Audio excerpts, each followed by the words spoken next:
Question number 7 देखते हैं बच्चों। क्वेश्चन नंबर 7 क्या कहा जा रहा है। अभिषेक इधर देखो, दो बिंदु हैं ए और बी, दिया गया है ना, ए और बी। ये बिंदु है, मान लिया जाए ए, ये दूसरा बिंदु है बी। बिंदु ए जिसका निर्देशांक -4, -3 और बी जिसका निर्देशांक 5, 2 से खींचा जाने वाला रेखाखंड x अक्ष को किस अनुपात में विभाजित करता है। दो चीजें याद रखनी है, पहला तो x अक्ष को विभाजित करता है और दूसरा पूछा जा रहा है किस अनुपात में विभाजित करता है। ठीक है ना। अब x अक्ष को विभाजित करता है मतलब ये जो रेखाखंड a और b होगा वह बिंदु x अक्ष से होकर के जाएगा। अब x अक्ष से होकर के जाएगा तो इट मींस दैट कि x अक्ष पर कोई एक बिंदु होगा और x अक्ष पर कोई भी बिंदु अगर हमें लेना है तो हम क्या लेंगे, x, 0। वेरी गुड, सबको याद है x, 0 या x1, 0 या h, मतलब भुज का मान कुछ भी हो सकता है प्लस या माइनस में, लेकिन कोटि का मान क्या होगा, क्योंकि x अक्ष पे y अर्थात कोटि का मान क्या होगा, 0। ठीक है ना। और उसके बाद पूछा जा रहा है किस अनुपात में विभाजित करता है, यानी m1 अनुपात m2 क्या होगा। बोलो, बात समझ में आया। तो चलो बच्चों क्या करेंगे इसके लिए, इस क्वेश्चन का सॉल्यूशन हम देखते हैं। थोड़ा सा समझने की कोशिश करो। ये बिंदु है A और ये है दूसरा बिंदु B। इस बिंदु A का निर्देशांक -4, -3 बराबर और B का निर्देशांक 5, 2। ये जो रेखाखंड AB है x अक्ष को किस अनुपात में विभाजित कर रहा है। अब x अक्ष बाबू ऐसे गुजरेगा, ये गुजरेगा, x अक्ष ऐसे गुजरेगा तो x अक्ष पर ये कोई बिंदु होगा, बोलो होगा, x अक्ष पे ये कोई बिंदु होगा, मान लो P, और x अक्ष पे कोई भी बिंदु अगर है उस पर हमें अगर निर्देशांक लेना है तो x, 0 लेंगे। यानी भुज का मान कोई भी प्लस या माइनस में हो सकता है बट कोटि हमेशा 0। विशाल समझ में आया, पक्का, विकास। अच्छा, अब देखो तो पूछा जा रहा है कि ये जो बिंदु P है इसे किस अनुपात में विभाजित करेगा। हम चाहे तो लिख लेंगे, माना अनुपात m1 अनुपाते m2 है, तो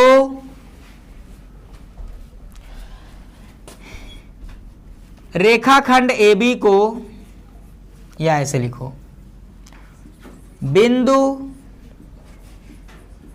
P के निर्देशांक, क्योंकि बिंदु P ही विभाजित करेगा, बिंदु P के निर्देशांक। बिंदु P है एक रेखाखंड AB को जिस m1 अनुपात m2 के अनुपात में विभाजित कर रहा है, उसका अंतःखंड विभाजन का सूत्र क्या होगा, m1x2 प्लस m2x1 बटा m1 plus m1 y2 plus m2 y1 बटा m1 प्लस, बराबर है ना। और बिंदु P के निर्देशांक क्या होंगे बच्चों, x, 0 बराबर, देखो m1 की वैल्यू कुछ नहीं दिया गया, वही निकालना है, m1 x2। अब इसमें से एक ये मान लो x1 y1 और ये x2 y2। x2 की वैल्यू कितनी है, 5 प्लस m2 गुणे x1 की वैल्यू -4 बटा m1 प्लस m2 m2 कामा m1 y2। m1 की वैल्यू नहीं मालूम है, y2 की वैल्यू कितनी है, 2 प्लस m2 गुणे y1 की वैल्यू -3 बटा m1 प्लस m2 बराबर, ये x, 0 बराबर आ जाएगा बच्चों 5 m1। ठीक है ना, ये माइनस का प्लस में, प्लस माइनस 4 m2 बटा m1 प्लस m2। ये आ जाएगा गुणा करने पर 2 m1 प्लस माइनस 3 m2 बटा m1 प्लस m2 बराबर। अब इसके बाद आप तुलना कर लीजिए बाबू, अगर आप लोग भुज से भुज की तुलना करेंगे तो यहाँ m1 m2 भी नहीं मालूम है और x भी नहीं मालूम है, तो भुज के साथ भुज की तुलना करेंगे तो आप फायदे में नहीं रहेंगे, बुरा हाल हो जाएगा। इसलिए हम क्या करेंगे, कोट पैंट की तुलना कर लेंगे। किसकी तुलना? कोट की तुलना, ठीक है ना। तो कोट के निर्देशांक की तुलना करने पर या तुलना से। अब देखो लल्ला, एक कोट के बराबर, पैंट से पैंट को छोड़ दो, कोट को कोट के बराबर, तो ये कोट है कितना? 2m1 माइनस 3m2 बटा m1 प्लस बराबर कोट क्या है उधर? 0। क्या है? m1 प्लस m2 का ऐसे गुणा कर दो तो ये जाएगा 2m1 प्लस माइनस 3m2 बराबर m1 प्लस m2 का 0 में गुणा हुआ तो ये भी 0। निरंकार समझ में आया? आशुतोष, आदर्श, हरिंदर, क्या बात है। देखो 2m1 बराबर ये माइनस 3m2 उधर जाएगा तो प्लस 3m2। हमको क्या निकालना है लल्ला? m1 अनुपाते m2। तो क्या करेंगे, देखो m2 को इधर ले जाओ, 2 को इधर ले आओ, तो m1 ये m2 इधर आएगा, बटे में m2 बराबर ये 3 और बटे में कितना? 2 है। ये देखो m1 अनुपाते m2 आ गया कितना? 3 अनुपाते 2। यही अनुपात तो निकालना था।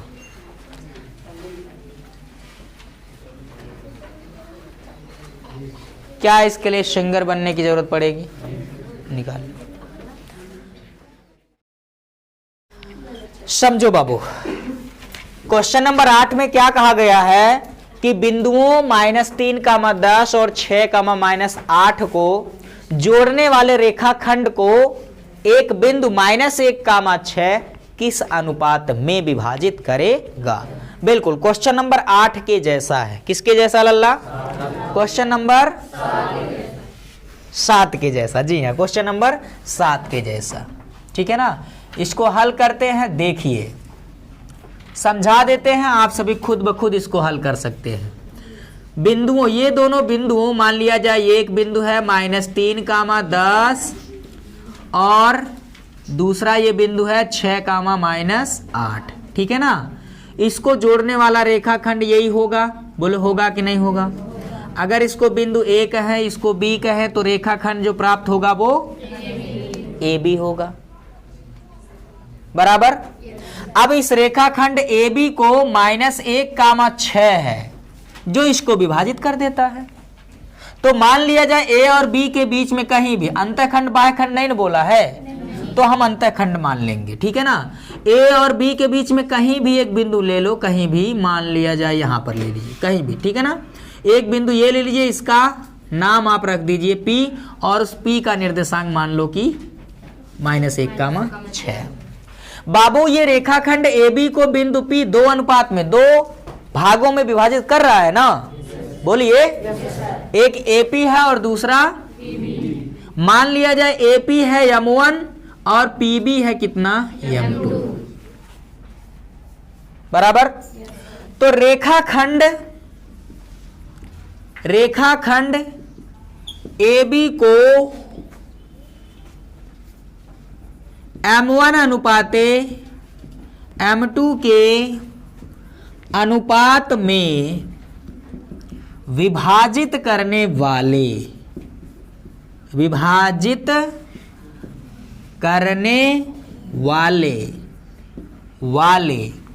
बिंदु P का निर्देशांक, बिंदु P ही विभाजित कर रहा है ना। बोलो, विभाजित करने वाले बिंदु P का निर्देशांक, ठीक है लल्ला। बिंदु P का निर्देशांक जो AB रेखाखंड को m1 अनुपात m2 के अनुपात में विभाजित कर रहा है। ये पहला बिंदु आप मान लीजिए x1 y1 और ये x2 y2, बराबर। क्या होगा लल्ला? m1 x2 plus m2 x1 बटा m1 प्लस m2। होगा कि नहीं होगा? रेनू होगा, शिखा, नंदिनी, मोनिकू, ठीक है ना। दूसरा m1 y2 plus m2 y1 के बटा m1 प्लस m2 होगा ना। बिंदु P का निर्देशांक लल्ला हमको पहले से मालूम है, बोलो कौन? चिच्ची, -1, 6 बराबर। अब यहां से आप लोग x1 y1 x2 y2 का मान रखिए, उसके बाद तुलना कर लीजिएगा, m1 अनुपात m2 का मान निकाल लीजिएगा, जैसा आप लोगों ने क्वेश्चन नंबर 7 में निकाला है। बोलो हो जाएगा? पक्का?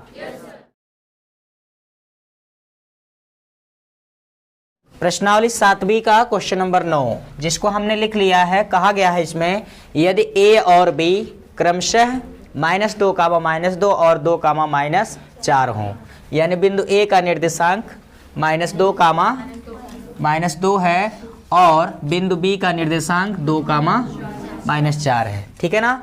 तो बिंदु P का निर्देशांक ज्ञात करने हैं, जिससे कि दिया गया है AP बराबर, यहाँ शायद आप लोग को दिख ना रहा हो तो हम यहाँ लिख देते हैं, AP बराबर 3/7 AB है, ठीक है ना।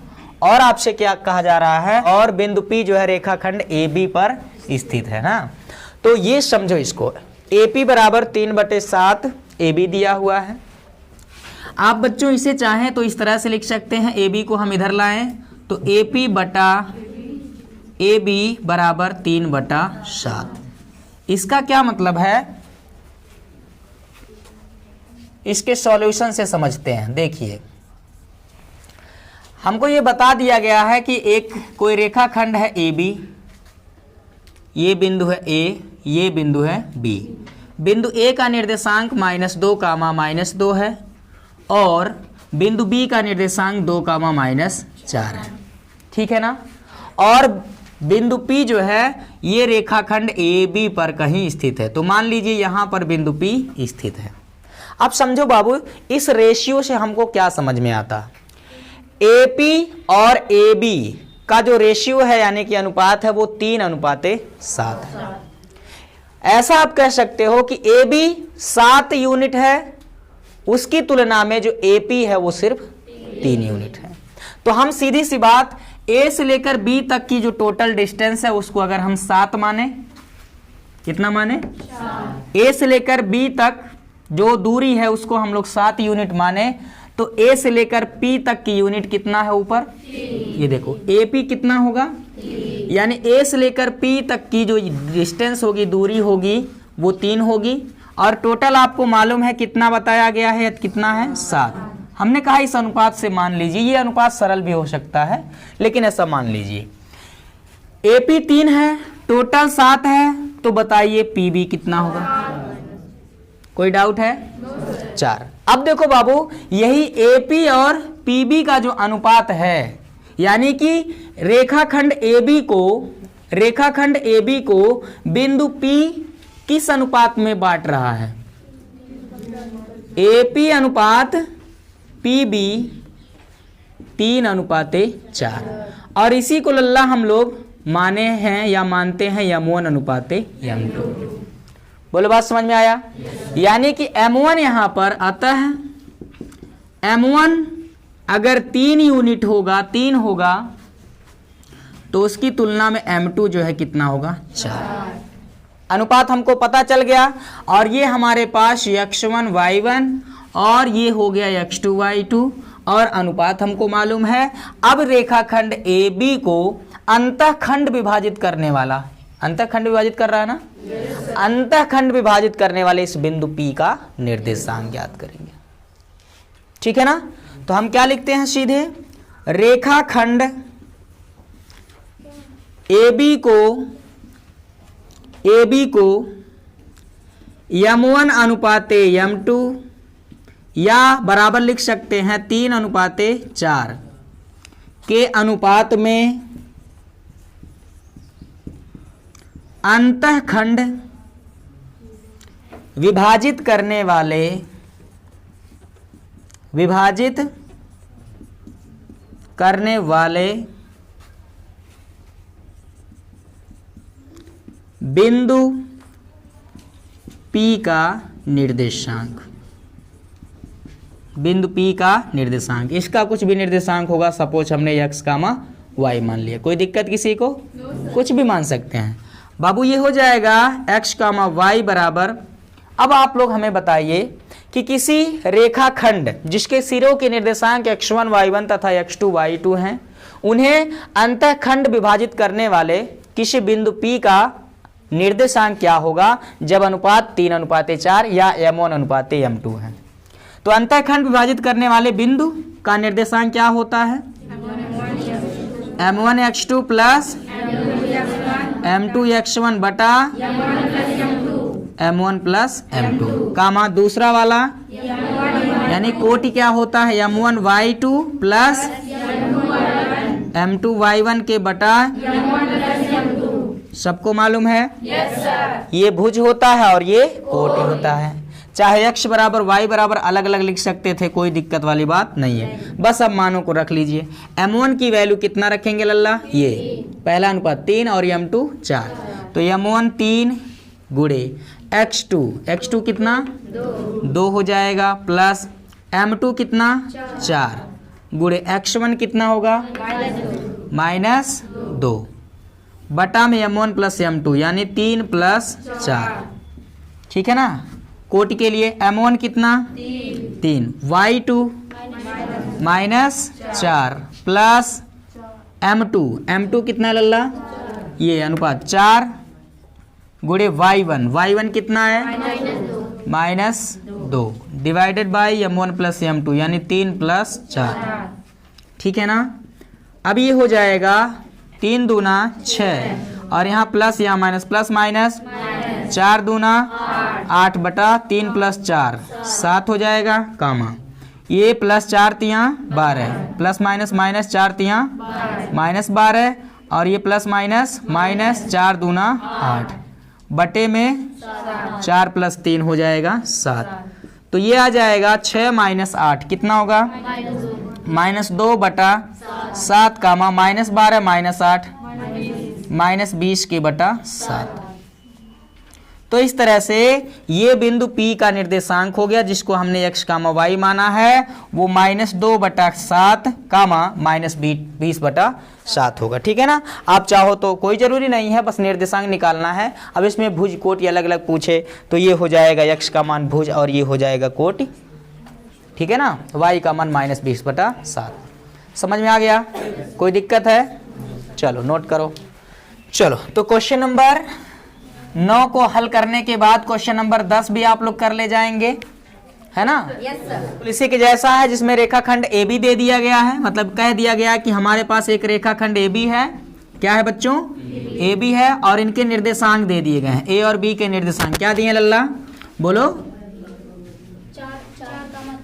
4,3 और 2,1, ठीक है ना। तो एक रेखाखंड AB है जिनके सिरों के निर्देशांक यानी A और B के निर्देशांक 4,3 2,1 है, ठीक है ना। इस रेखाखंड AB को कोई एक बिंदु है जो इसे क्या करता है? बाह्यतः विभाजित करता, मतलब इसके बढ़ाने वाली रेखा पर कोई एक बिंदु है P जो इस AB को बाह्यतः विभाजित करता है। और अनुपात क्या दिया है लल्ला? m1 m2 दे दिया गया है 3:2, यानी m1 की वैल्यू 3 हो जाएगी, m2 की वैल्यू 2 हो जाएगी और ये x1 y1 तथा ये हो जाएगा आपका x2 y2। सीधे बाह्य खंड विभाजन वाला सूत्र लगा देंगे, बिंदु P का निर्देशांक निकल जाएगा। बिंदु P का निर्देशांक, बिंदु P का निर्देशांक। अब आपको मालूम बच्चों, किसी रेखाखंड को m1:m2 के अनुपात में बाह्यतः विभाजित करने वाले बिंदु P का निर्देशांक या उस बिंदु का निर्देशांक क्या होता है? m1x2 माइनस, सबको मालूम है, और बटे में क्या? m1 माइनस m2, ये भुज हो गया। और कोट क्या है? m1 y2 minus m2 y1 बटा m1 माइनस m2, ठीक है ना। अब क्या करना है? m1 m2 x1 y1 तथा x2 y2 के मानों को रख करके हल कर लेना है। अब क्या है, इसके लिए आपको शक्तिमान बनने की जरूरत पड़ेगी? हो जाएगा ना रेनू? हो जाएगा पक्का? मानसी, कविता, अंशिका, अंकिता, ठीक, मिटा दे फिर, लगा लेंगे। चलो हटाते हैं।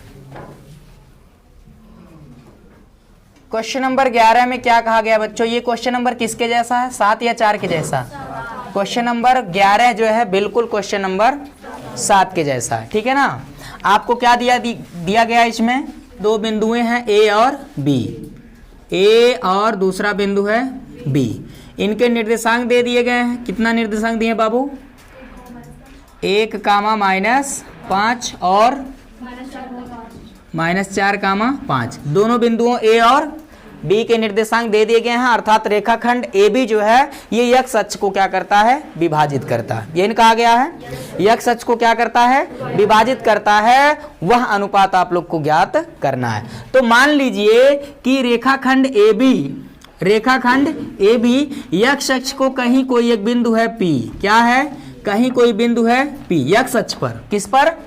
x अक्ष पर एक बिंदु है P। उस बिंदु P पर रेखाखंड AB क्या करता है? x अक्ष को विभाजित करता है, ठीक है ना।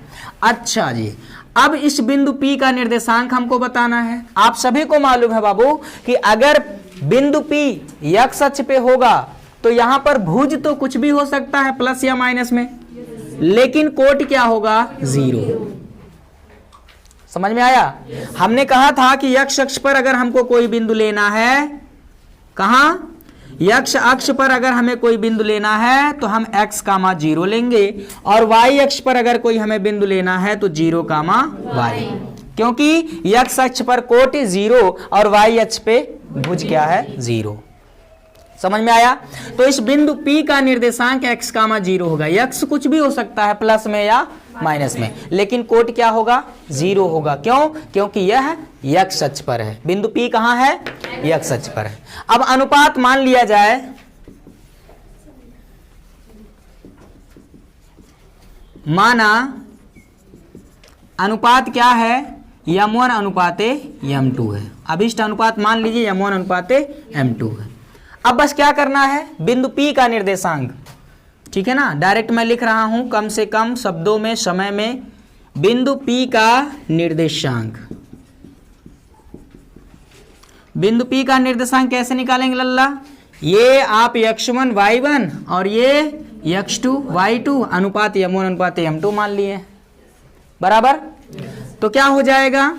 सीधे m1 x2 plus m2 x1 के बटा m1 प्लस m2, कामा ये भुज हो गया, coat m1 y2 plus m2 y1 के बटा m1 प्लस m2। बोलो बात समझ में आया? और बिंदु P का निर्देशांक हमको मालूम है क्या होगा? x, 0। अब x अज्ञात है और m1 m2 अज्ञात है, मतलब जिन्हें हमें ज्ञात करना है, ठीक है ना। m1 कुछ नहीं मालूम है, m1 गुणे x2 कितना होगा? -4 प्लस m2 कितना? कुछ नहीं। x1 कितना हो जाएगा? 1। x1 कितना हो जाएगा बाबू? 1 बटा m1 प्लस m2। बोलो बात समझ में आया? कोटि m1 गुणे y2 5 प्लस m2 गुणे y1 -5 बटा m1 प्लस m2। बोलो बराबर है? समझ में आया? x, 0 बराबर, देखो -4 का m1 में गुणा कर लेंगे, -4 m1 प्लस m2 का 1 में हो जाएगा, तो m2 बटा m1 प्लस m2। समझ में आ गया? 5 का m1 में गुणा कर दो, 5 m1 माइनस 5 m2 के बटा m1 प्लस m2। अब एक जो क्वेश्चन हम लोगों ने 7वां किया था उसमें क्या, अब ये अगर भुज को भुज के बराबर रख लेंगे तो यहाँ m1 m2 भी अज्ञात है और यहाँ x भी क्या है? अज्ञात है। तो हम क्या करेंगे? भुज की तुलना न करते हुए किसकी तुलना करेंगे? कोटि की, है ना। कोटि के निर्देशांकों की तुलना कर लेंगे, या डायरेक्ट मैं सिर्फ लिखता हूं कोटि की तुलना कर लेंगे। ठीक है ना। तुलना करेंगे तो क्या, ये कोटि है और यहां कोटि क्या है, शून्य, तो डायरेक्ट आ जाएगा शून्य बराबर 5m1 माइनस 5m2 के बटा m1 प्लस m2 है ना। ये बटे में m1 प्लस m2 है, तिरछा गुणा करेंगे 0 में, m1 m2 का 0 में गुणा होगा तो सबका सब 0 ही होगा। यहां पर क्या आ जाएगा 5m1 माइनस 5, समझ में आ गया बाबू। अच्छा, दोनों में से 5 चाहो तो आप ले लो कॉमन या कर दो पक्षांतर, माइनस 5m2 को इधर ले आओ प्लस 5m2 बराबर 5m1, समझ में आ गया। ये देखो m2 को इधर ले आओ और 5 को इधर भेजो, चलो इसको यहीं से देख लो, ये 5 इधर आएगा तो 5 बटा 5 हो जाएगा, m2 इधर जाएगा तो m1 के बटा कितना आएगा m2, 5 एक कम 5, 5 एक कम 5 बराबर, यानी 1 बटा 1 बराबर m1 बटा m2, ठीक है ना बाबू। या आप कह सकते हो m1 अनुपाते m2 आएगा 1 अनुपाते 1। बोलो बात समझ में आया। एक आंसर अपना तो यही है। अच्छा जी, अगर हम यहाँ से तिरछा गुणा कर दे m2 का इसमें m1 का इसमें तो क्या मिलेगा, देखो ऐसे यहाँ से आगे लिख लीजिएगा, इसकी ज़रूरत हमें पड़ेगी। m2 का 1 में m1 का 1 में गुणा करेंगे तो सीधे क्या मिलेगा, m1 बराबर m2 मिलेगा कि नहीं मिलेगा। अरे m2 का 1 में गुणा होगा m2, m1 का 1 में गुणा होगा m1, यानी कि m1 बराबर m2, समझ में आ गया। अब देखो बच्चों, अब इसके पहले हम लोगों ने कोटि की तुलना की है, अब भुज के निर्देशांकों की तुलना, या सिर्फ मैं लिखता हूं भुज की तुलना करने पर, ठीक है ना, किस क्या करने पर, तुलना करने पर, भुज के निर्देशांकों की तुलना करने पर। अब देखो बाबू, भुज x बराबर ये इतना होगा क्योंकि ये भुज है और इसमें ये भुज है। भुज की तुलना करोगे तो ये देखो, ये भुज हो पहले माइनस 4m1 और प्लस m2 बटा कितना m1 plus m2, m1 plus m2 बराबर क्या होगा, सिर्फ और सिर्फ x, सिर्फ और सिर्फ x, समझ में आ गया। अब देखो बाबू, m1 बराबर m2 है तो चाहे वहां m1 की जगह पर m2 रख दो और चाहे m2 की जगह पर m1 रख दो। नहीं समझ में आया, रखते हैं, देखो -4m1, जहां m1 है वहां पर रख दो क्योंकि m1 और m2 दोनों ही क्या है आपस में बराबर, ठीक है ना। तो जहां m1 है वहां पर रख दो m2, बाकी जहां m2 है उसको वैसे ही रहने दो, बटा m1 की जगह फिर रख दो m2 और प्लस क्या m2 बराबर कितना x। अब देखो बाबू, यहां -4m2 और यहां प्लस 1m2, 1m2 -4m2 कितना होगा -3m2 और बटे में m2 एक बार प्लस m2 एक बार, m2 प्लस m2 होगा 2m2 बराबर x। m2 से m2 मर गया, बराबर आ गया -3 के बटा 2 बराबर x। ये आ गया लल्ला x अर्थात भुज का निर्देशांक जो कि कितना होगा -3 के बटा 2।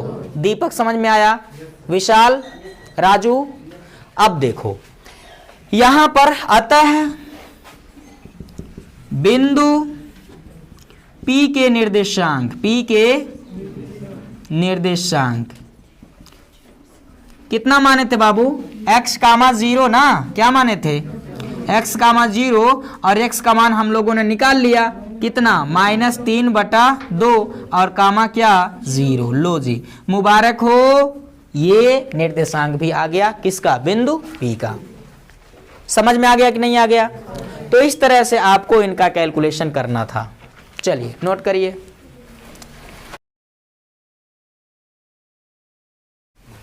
चलो बाबू, क्वेश्चन नंबर 12 देखते हैं। ज्योति इधर देखो, क्वेश्चन नंबर 12 में क्या कहा गया बच्चों कि एक त्रिभुज ABC है, एक त्रिभुज है जिसका नाम क्या है ABC, और ABC के शीर्षों के निर्देशांक -1, -3, -3, -2, 5, -1 है। यानी A का निर्देशांक ये है, B का ये, C का ये, मैंने लिख लिया, ठीक है ना। क्या करना है, शीर्ष ए और शीर्ष बी से खींची गई माध्यिकाओं की लंबाइयां आपको पता करनी है, ज्ञात करनी है। माध्यिका कितनी लंबाई की होगी, ठीक है ना।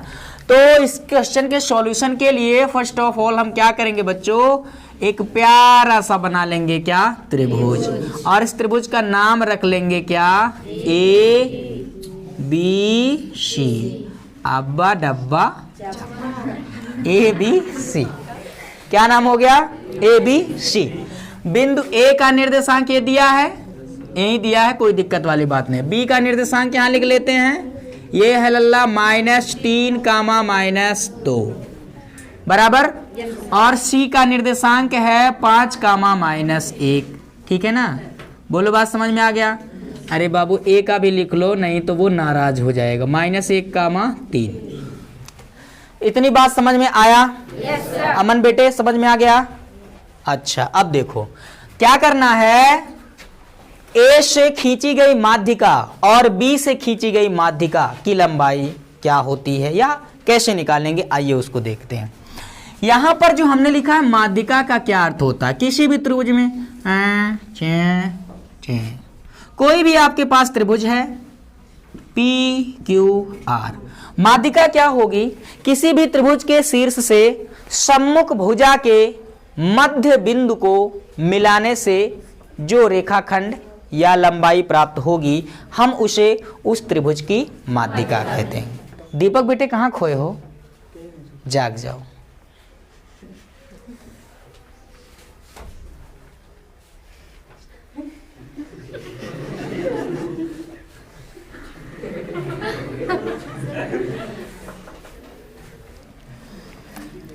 माध्यिका क्या बच्चों, अगर क्यू आर का मध्य बिंदु, क्यू आर का बोलो कौन, क्यू आर का मध्य बिंदु यहां पर कोई हो एम, तो बिंदु पी से सम्मुख भुजा क्यू आर के मध्य बिंदु से मिलाने से ये जो पीएम टेढ़ा हो गया है, पीएम जो प्राप्त होगा बाबू, ये पीएम ही क्या है, माध्यिका। बोलो क्या है, माध्यिका। ऐसे ही पी आर का मध्य बिंदु कोई एन हो तो क्यू को सम्मुख भुजा के मध्य बिंदु से मिलाने से जो रेखाखंड या भुजा क्यू एन प्राप्त हो रही है, उसी को हम क्या कहते हैं, इस त्रिभुज की माध्यिका। एक माध्यिका और होगी, अगर पीकू क्या कहते हैं, पी क्यू का मध्य बिंदु तो लोग हंस रहे मुझ पर, जिस पे जग हंसा है उसी ने इतिहास रचा है। देखो अगर पी क्यू का मध्य बिंदु क्या हो कुछ भी मान लो टी हो, ठीक है ना लल्ला, पी क्यू का मध्य बिंदु क्या हो, टी हो, तो बिंदु आर से सम्मुख भुजा के मध्य बिंदु को मिलाने से जो टी आर है ना प्राप्त हो रहा है, ये क्या है, माध्यिका। इस तरह से एक त्रिभुज की कितनी माध्यिका, तीन। कितने, ये हो गया एक, ये दो, ये तीन। यहां पर आपको दो माध्यिका निकालने बाबू। शीर्ष लंब और माध्यिका में फर्क होता है। अगर किसी भी त्रिभुज के शीर्ष से सम्मुख भुजा पर एक हम लंब खींचे, क्या लंब, अब ये जो पीएम है ये लंब हो भी सकता है, नहीं भी हो सकता है, निर्भर करेगा त्रिभुज के गुणों पर, ठीक है ना। अब हम उतनी गहराई में नहीं जाना चाहते, बस इतनी इतनी बात याद रखो। तो हमें क्या करना है कि बिंदु ए से और बिंदु बी से इस त्रिभुज की दो माध्यिकाएं ज्ञात करनी है।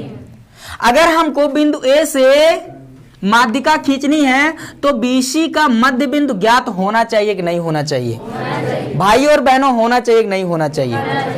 तो हम क्या करेंगे, बीसी का मध्य बिंदु पहले निकालेंगे, बीसी का मध्य बिंदु, ये मान लो भाई, मानने में क्या जाता है, बीसी का मध्य बिंदु मान लिया जाए ये है, कुछ नाम रख दिया जाए एम से किसी को कोई दिक्कत, रेनू तेरे को दिक्कत, शिखा तेरे को दिक्कत, मोनिको नहीं, मोनिको मैं से नाम है तो एम से क्या दिक्कत हो सकती है। चलो तो हम क्या करेंगे बच्चों, बी और सी का मध्य बिंदु निकालेंगे, है ना। तो अब हम लिखते हैं बी जिसका निर्देशांक -3 कामा -2 और सी जिसका निर्देशांक है 5 कामा -1, के मध्य बिंदु कौन है? m के निर्देशांक। किसके निर्देशांक बाबू? बोलो रहा। मध्य बिंदु m, BC के मध्य बिंदु m के निर्देशांक। अब आपको अच्छे से याद होना चाहिए कि दो बिंदुओं के मध्य बिंदु के निर्देशांक वाला सूत्र कौन सा होता है। तो आइए पूछते हैं गीतांजलि से। चलो, मतलब अब ऐसा मत समझना गीता और अंजलि दो अलग अलग लोग हैं, लेकिन इनका एक ही नाम है। नाम है क्या? गीतांजलि। खड़े हो जाओ बिटिया, बताओ, बोलो। दो बिंदुओं x1 y1 तथा x2 y2 के मध्य बिंदु के निर्देशांक का सूत्र बताओ। तो बाबू दो बिंदुओं B और C के मध्य बिंदु M का निर्देशांक निकालना है। तो इसके लिए B का निर्देशांक है जो, इसको हम x1 y1, और C का जो निर्देशांक है इसे हम x2 y2 मान लेते हैं। किसी कोई दिक्कत? x2 y2 मान लेते हैं। अब आसानी से आपको बहुत अच्छे से याद है दो बिंदुओं के मध्य बिंदु के निर्देशांक का सूत्र x1 प्लस x2 के बटा 2 कामा y1 प्लस y2 के बटा 2। यही ना होता है कि मैं भूल गया? याद है, ठीक है ना। चलो, x1 की वैल्यू -3 और x2 की वैल्यू +5 बटा 2 कामा y1 की वैल्यू -2 प्लस y2 की वैल्यू -1। तो ये प्लस माइनस, ये प्लस y2 की वैल्यू माइनस में आ रहा है, प्लस माइनस -1 बटा कितना? 2। ठीक है ना। अच्छा, यहाँ 5 + 5 -3 कितना होगा? 5 - 3 कितना? 2। 2 बटा 2 हो जाएगा, और यहाँ -2 -1 -3 बटा 2। यहाँ बाबू 2 में 2 से भाग देंगे 1 आ जाएगा, और ये -3 बटा 2 ही रहने दो इसको। तो ये हो गया M का निर्देशांक, बिंदु M का निर्देशांक। समझ में आ गया? यानी इस बिंदु M का निर्देशांक हो गया लल्ला कितना? यहां मैं लिख देता हूं छोटा छोटा, 1 कामा -3 बटा 2। अब माध्यिका क्या होगी? बिंदु A से सम्मुख भुजा के मध्य बिंदु M को मिलाने से जो रेखाखंड प्राप्त होगी AM। दिखाई दे रहा है? ये टेढ़ा हो गया, थोड़ा सा सीधा कर दो ऐसे। चलो, समझ में आ गया बाबू? बिंदु A से सम्मुख भुजा BC के मध्य बिंदु को मिलाने से ये जो प्राप्त हो रही है AM, दिखाई दे रहा है? AM की लंबाई आपको निकालनी है। तो इसके लिए आपको जाना पड़ेगा पिछले प्रश्नावली में, है ना। कहाँ जाना पड़ेगा? ये एक बिंदु है A, ये दूसरा बिंदु है M, इन बिंदुओं के बीच की दूरी AM निकालना है। दो बिंदुओं के बीच की दूरी वाला सूत्र आप सबको याद है कि भूल गया? याद है। पक्का? यस। तो इसे हम मिटाते हैं, और अब हम देखते हैं कि अब A जिसका निर्देशांक है बच्चों -1 कामा 3, और M, और कौन? M जिसका निर्देशांक है 1 कामा -3 बटा 2 के बीच की दूरी, बीच की दूरी। समझ में आ गया? बोलो। चलो, तो दो बिंदुओं x1 y1 तथा x2 y2 के बीच की दूरी का सूत्र क्या होता है बाबू? करड़े में x1 - x2 का होल स्क्वायर। या हमने कहा था x2 - x1 चाहे x1 - x2, कोई दिक्कत वाली बात नहीं है। यहाँ माइनस में होना चाहिए, चाहे x1 पहले हो या फिर x2।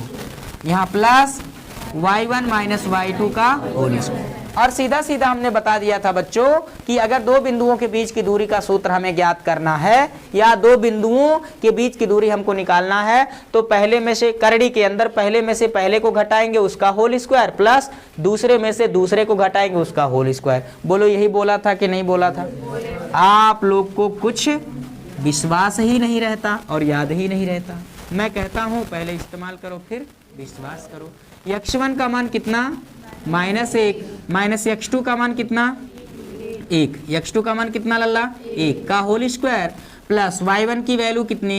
3, माइनस y2 की वैल्यू -3 बटा 2। तो ये माइनस है, वो भी माइनस आ रहा, माइनस माइनस प्लस 3 बटे 2 का होल स्क्वायर। तो अभी ये क्या हो जाएगा? देखो, -1 कितना होगा? -2 का होल स्क्वायर, और कितना हो जाएगा? 2 × 3 = 6, 3 2 3 6 3 9/2 का होल स्क्वायर। समझ में आ गया। -2 का स्क्वायर 4 होगा और 9 का वर्ग 81/2 का वर्ग 4। ठीक है ना बाबू। अभी जोड़ लो, 4 चौके 16, 16 + 81 कितना होगा 97। बोलो 16 + 81 कितना हो जाएगा 97 बटा कितना 4। बटे में जो 4 है 4 का वर्गमूल तो 2 हो जाएगा। ऊपर से कुछ नहीं 1 बटा कितना 2 और करड़ी में पड़ा रह जाएगा कौन 97। लो ठीक है ना। चलो तो ये AM हो गया कितना बच्चों 97 बटे करड़ी में 97/4 या 4 का वर्गमूल हो जाएगा 2, 1/2 करड़ी में 97। एक माध्यिका की लंबाई निकल गई, एक माध्यिका की लंबाई निकल गई। ठीक है ना। ऐसे ही आपको क्या करना, देखो अभी A से M, AM माध्यिका, एक माध्यिका की लंबाई निकली। ऐसे ही आपको क्या निकलना है A और C का मध्य बिंदु निकालना। जैसे B और C का मध्य बिंदु M निकाले हैं उसी तरह से A और C का मध्य बिंदु निकालेंगे, कुछ न कुछ होगा। मान लीजिएगा उसको n। अब इसका भी कुछ न कुछ, दो बिंदुओं के मध्य बिंदु के निर्देशांक के सूत्र से यहाँ कुछ आएगा कि नहीं आएगा, आएगा। n का निर्देशांक निकाल लेना। उसके बाद B से n तक यानी Bn की लंबाई, यानी B और n। आगे क्या आप लोग को निकालना है Bn। पहले n का निर्देशांक निकालना, फिर Bn कितना होगा ये निकालना पड़ेगा। हो जाएगा तो A और C का मध्य बिंदु n हो जाएगा और बिंदु n और B के बीच की दूरी Bn, वही माध्यिका होगी दूसरी जो बिंदु B से सम्मुख भुजा पर खींची जाएगी। समझ में आ गया प्रीतम? चलो नोट करो।